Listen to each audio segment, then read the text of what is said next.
I never should have listened to it.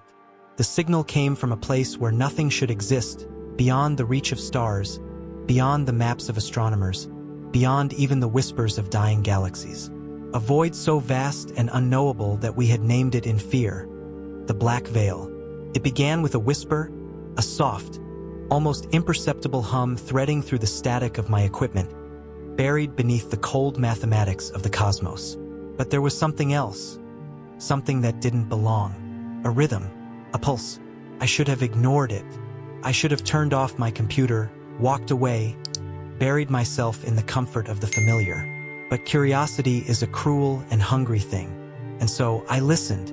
The observatory was a lonely place, standing on the edge of the world atop the frozen cliffs of Kerguelen Island. The wind howled through the steel beams, and the night was endless, stretching across the southern ocean like the gaze of something ancient and unseen. It was the perfect place for isolation, for listening. I was among the few assigned to the Horizon Project, an initiative led by the Global Space Agency to map deep space anomalies, places where reality itself seemed to stutter. We had picked up strange signals before, bursts of radiation, errant transmissions from long-dead satellites. But this was different. It came from a region of space where nothing had ever been detected before. No stars, no dust clouds, not even the faintest background radiation. A place that should have been silent. And yet, here it was, a voice hidden within the noise. I spent days analyzing it, breaking it down into fragments, running it through every filter I could imagine. The more I worked, the more I felt its presence pressing against me, like a shadow lurking just beyond the edges of my perception. It wasn't a mistake. It was deliberate. The patterns in the signal weren't random, nor were they the usual hum of cosmic radiation. There was structure, an unnatural harmony woven into the chaos, something that pulsed with the precision of intelligence. Late one night, alone in the observatory, I played the signal again.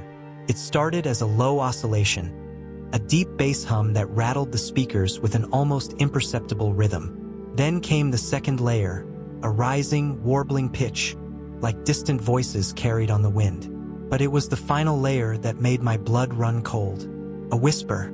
At first, it was nothing more than static, an illusion of my sleep-deprived mind. But as I looped the recording, I began to hear something beneath the distortion. A voice, speaking in a language that did not belong to human throats. I ran it through every decryption algorithm I had. Ancient languages, frequency filters, phonetic breakdowns. It didn't match anything known. But deep in my mind, I felt an unbearable certainty. It was calling something, or someone. I wasn't the only one who noticed. A week after I first detected the signal, strange things began happening at the observatory. It started with the power fluctuations, brief but unexplainable outages that left our instruments flickering in and out. Then our telescopes, which had been calibrated to sweep across the void, began to drift, as if something unseen was tugging at them. My colleagues dismissed it as equipment failure, but I knew better. And then there were the figures. At night, when I walked the halls of the observatory, I felt eyes watching me. The security cameras, which should have shown only the empty corridors and the distant, icy expanse beyond the glass, began picking up shadows where there should have been none. Tall figures, standing motionless in the darkness, always just at the edge of the light. The first time I saw one in person, I convinced myself it was a trick of the mind, a trick of exhaustion. But deep down, I knew the truth. They had heard the signal, too, and they were waiting. It was on the 10th day that the signal changed. I had been running spectral analysis, trying to isolate the origin point within the Black Veil, when my speakers erupted with noise, an agonizing, distorted scream that sent me tumbling back from my desk. The lights flickered, the walls shuddered, and in that brief moment, I saw something impossible. The void, not as a distant absence of light, but as something alive. A churning, shifting mass of darkness, coiling and writhing like an ocean of ink, stretching across the cosmos. And within it, things moved. Not stars, not planets, but eyes, watching. I barely had time to register what I was seeing before the image vanished, leaving me gasping on the floor, my heart pounding in my chest. But I had learned something. The signal was not a transmission. It was a door, and something on the other side had just noticed me. I stopped sleeping after that night. At first, it was unintentional. Too many hours spent analyzing the signal. Too many unanswered questions gnawing at the edges of my mind. But eventually, sleep became something I feared.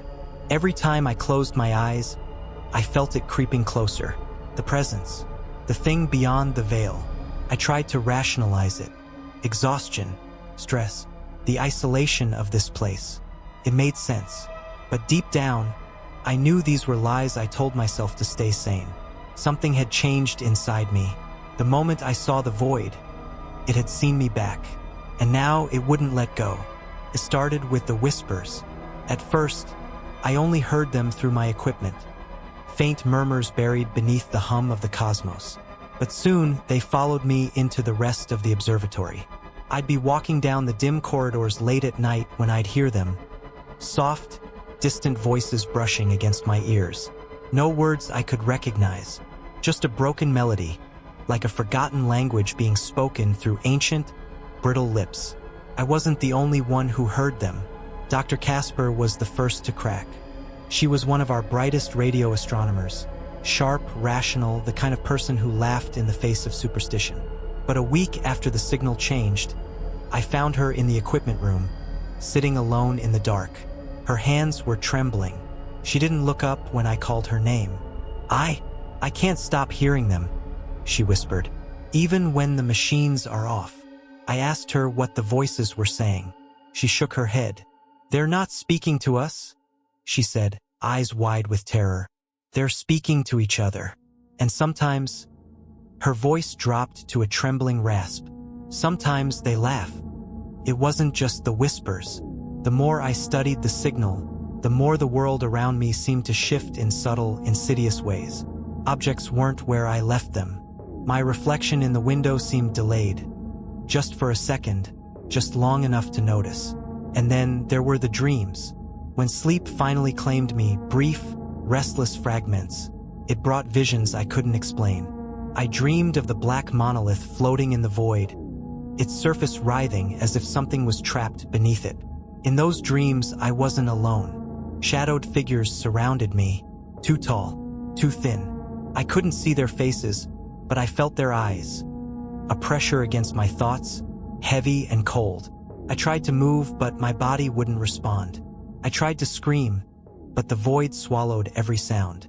When I woke, I found bruises on my wrists, as if something had been holding me down. I started to keep notes. Not on the signal, I had long since given up trying to understand its mechanics, but on the things it was doing to us.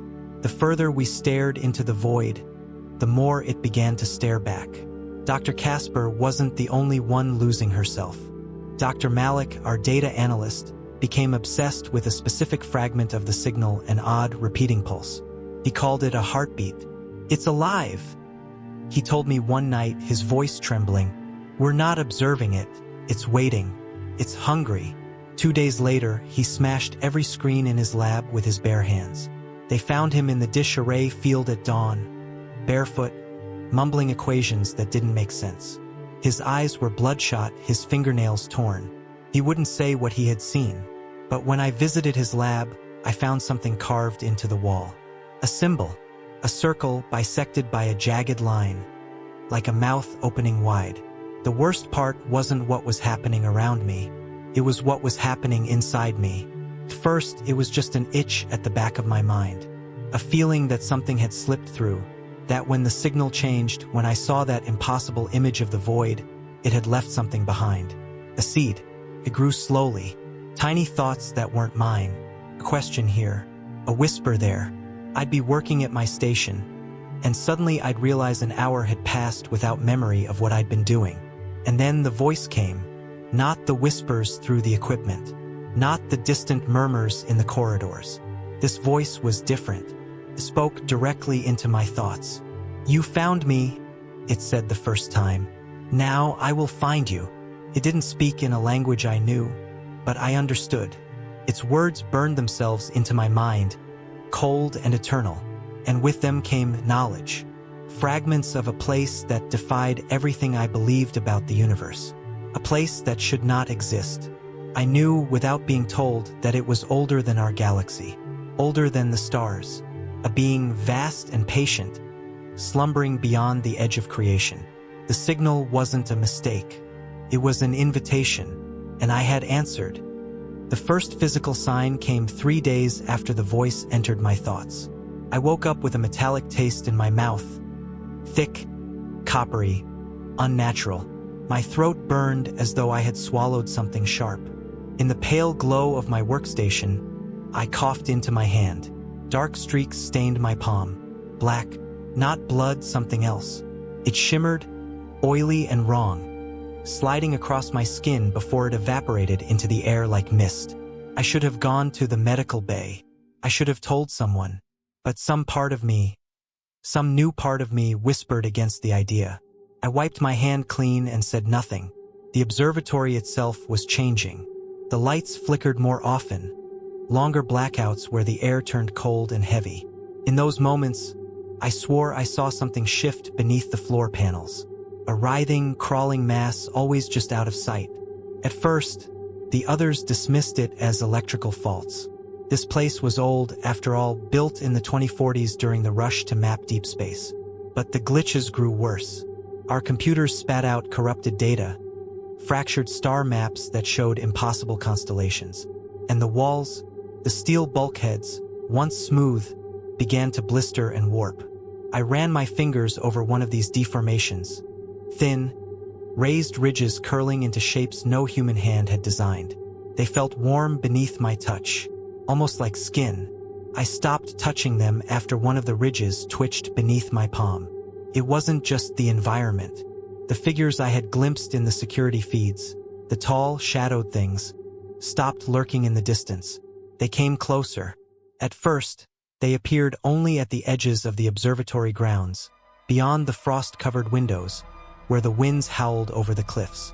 But soon, they began showing up inside. Dr. Casper saw one first.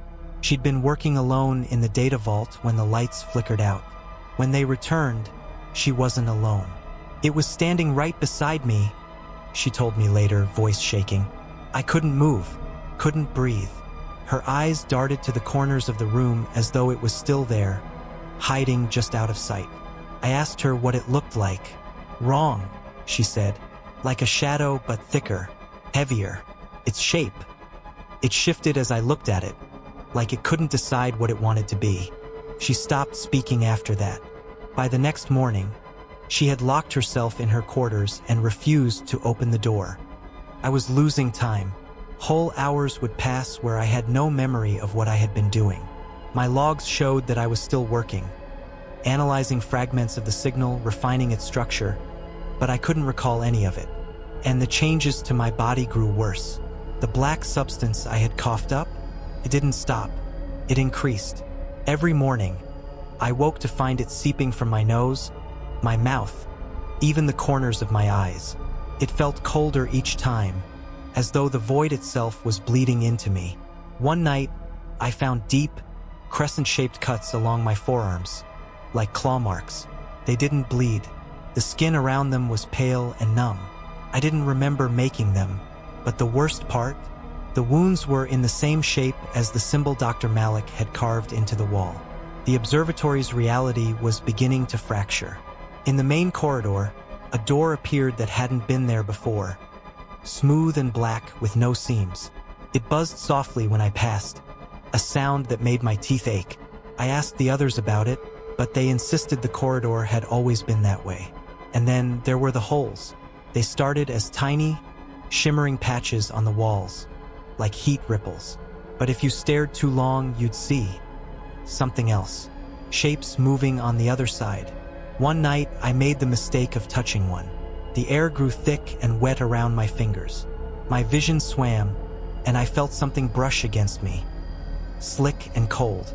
Felt like a hand, but the bones were wrong. I pulled back, and for a moment, I saw what lay beyond. A vast, empty city beneath a blackened sky. The buildings stretched upward, impossible spirals of bone and metal. In the distance, something moved. It saw me.